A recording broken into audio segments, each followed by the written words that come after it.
Selamat datang di malam tanpa suara. Di saat malam larut, ketika dunia terlelap dalam sunyi, ada suara yang berbisik dari kegelapan.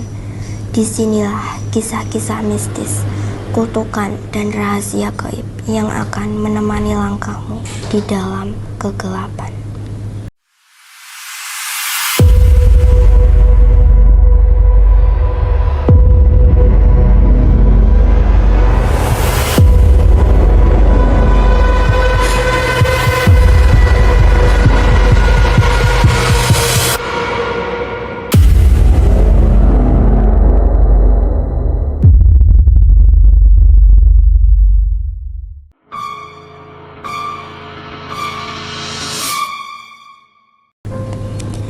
Di sebuah desa tua di Sumatera Barat, berdiri sebuah surau kecil yang telah lama ditinggalkan.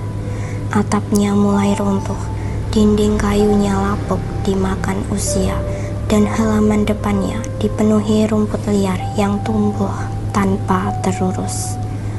Namun meski kosong selama bertahun-tahun, warga desa percaya setiap tengah malam masih terdengar suara orang mengaji dari dalam surau itu. Konon dahulu surau itu selalu ramai menjelang malam.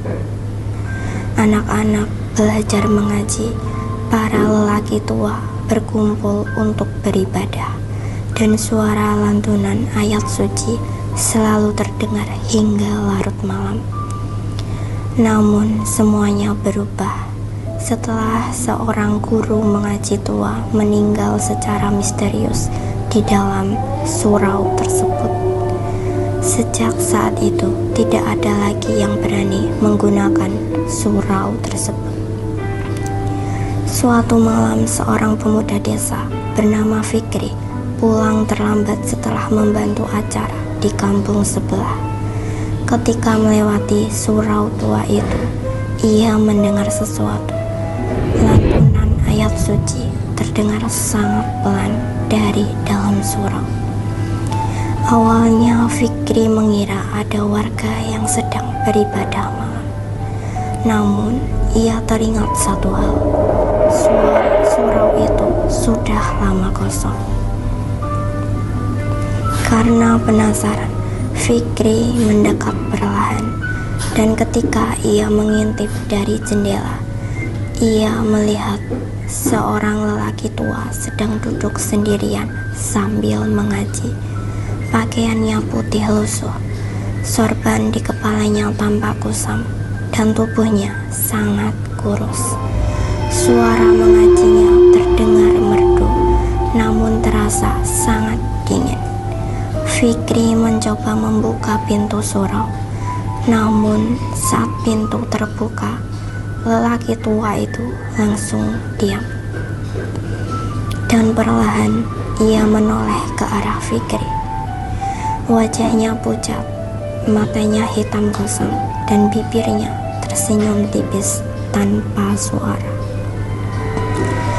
Fikri langsung mundur ketakutan. Namun sebelum ia sempat berlari, lanjutkan bacaan kamu. Suara itu terdengar tepat di belakang telinganya. Fikri menoleh dengan tubuh gemetar, dan saat itulah ia menyadari seluruh ruangan surau telah kosong. Tidak ada lelaki tua, tidak ada suara mengaji, hanya sajadah tua berdebu dan hawa dingin yang menusuk kulit. Keesokan harinya, Fikri jatuh sakit selama beberapa hari. Dan sejak malam itu, ia tidak pernah lagi melewati jalan dekat surau setelah tengah malam. Hingga sekarang, warga desa masih sering mendengar suara mengaji samar dari surau kosong tersebut. Sebagian percaya itu adalah arwah guru mengaji tua yang masih menjaga tempat ibadahnya, atau mungkin ada sesuatu lain yang tidak pernah benar-benar pergi dari surau itu. Kau telah mendengarkan Malam Tanpa Suara, dan ingat, tidak semua lantunan di malam hari berasal dari manusia. Jangan lupa like, komentar, dan subscribe karena mungkin malam berikutnya ada suara yang sedang menunggumu dari tempat sunyi.